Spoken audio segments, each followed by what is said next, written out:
রাজ্যে double engine সরকারের উন্নয়নের দাবি যতই জোরালো হোক না কেন, উত্তর ত্রিপুরা জেলার পানিসাগর বিধানসভা কেন্দ্রের উত্তর ও দক্ষিণ পদ্মবিল এলাকার বাস্তব চিত্র যেন সেই দাবিকে প্রশ্নের মুখে দাঁড় করিয়েছে।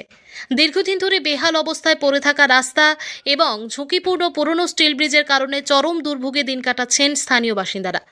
জানা যায়, জলাবাজার থেকে বড়বাজার যাওয়ার একমাত্র সংযোগকারী রাস্তাটি দীর্ঘদিন ধরে সংস্কারের অভাবে চলাচলের অনুপযোগী হয়ে পড়েছে।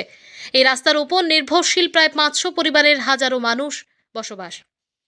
পাশাপাশি যোগাযোগের একমাত্র ভরসা পুরনো স্টিল ও রেলওয়ে ব্রিজটিও বর্তমানে অত্যন্ত ঝুঁকিপূর্ণ অবস্থায় রয়েছে। সবচেয়ে উদ্বেগের বিষয়, প্রতিদিন প্রায় 200 জনেরও বেশি ছাত্রছাত্রী জীবনের ঝুঁকি নিয়ে ওই ভাঙাচোরা ব্রিজ পার হয়ে স্কুলে যেতে বাধ্য হচ্ছে।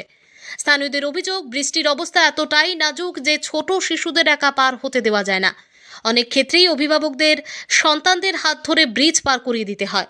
এলাকাবাসীরা জানান, কোনো গর্ভবতী মহিলা বা গুরুতর অসুস্থ রোগীকে হাসপাতালে নিয়ে যাওয়ার প্রয়োজন হলে অ্যাম্বুলেন্স ঘটনাস্থলে পৌঁছাতে পারে না। ফলে রোগীদের কাঁধে বা টুকরিতে করে বিপজ্জনক ব্রিজ পার করিয়ে চিকিৎসা কেন্দ্রে নিয়ে যেতে হয়। এতে যে কোনো সময় বড় ধরনের দুর্ঘটনার আশঙ্কা তৈরি হচ্ছে। পাশাপাশি কোনো অগ্নিকাণ্ডের ঘটনা ঘটলে রাস্তা ও ব্রিজের কারণে গ্রামে পৌঁছাতে পারে না দমকলের ইঞ্জিন। স্থানীয়দের দাবি, পকেটের টাকা খরচ করে রাস্তা ও ব্রিজ সংস্কার করে চলাচল করতে ইচ্ছা। বহুবার প্রশাসন ও পানিসাগরের বিধায়ক বিনয় ভূষণ দাসের কাছে রাস্তা ও সেতু সংস্কারের আবেদন জানানো হলেও আজ পর্যন্ত কার্যকর কোনো পদক্ষেপ নেওয়া হয়নি। এমনকি টানা দুবারের বিধায়ক সরজমিনে এলাকা পরিদর্শন করে রাস্তা ও ব্রিজ সংস্কারের আশ্বাস দিলেও 5 থেকে 6 বছর পেরিয়ে গেলেও কাজের অগ্রগতি দেখা যায়নি।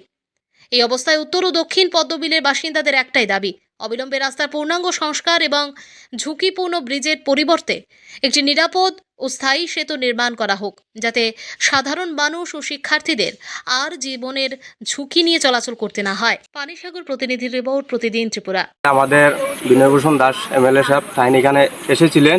আসার পরে আমরা যে রোডগুলো যে খারাপ ছিল ওনাকে পায়ে হেঁটে আমরা দেখিয়েছিলাম যে উনি আশ্বাস দিয়ে গিয়েছিলেন, বলেছিলেন যে রাস্তাটা এরকম যে বাঙ্গাটা ছিল, খাদা ছিল, সবটা হবে, একটু সময় লাগবে।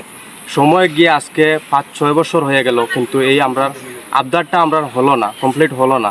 আমরা ওনার কাছে আবার আবেদন রাখছি যে আমাদের এই বর্ষাকালে রাস্তাটা এত বহাবল খারাপ হয়েছে আমরা নিজে বলতে পারছি না, কিন্তু আপনারা একবার এসে দেখেন আমরা সত্যি বলছি না মিথ্যা বলছি, আমাদের এইদিকে গ্রামের কন্ডিশনটা কীরকম আছে। আমাদের নিজের পকেটের টাকা দিয়া আমরা এই রাস্তাটা কমপ্লিট করে চলাচল করছি। আপনার কাছে আবেদন, আমাদের রাস্তাটা একটু গ্রাম পঞ্চায়েতে বলে আমার কাজটা করিয়ে কমপ্লিট করার আবেদনটা রাখছি।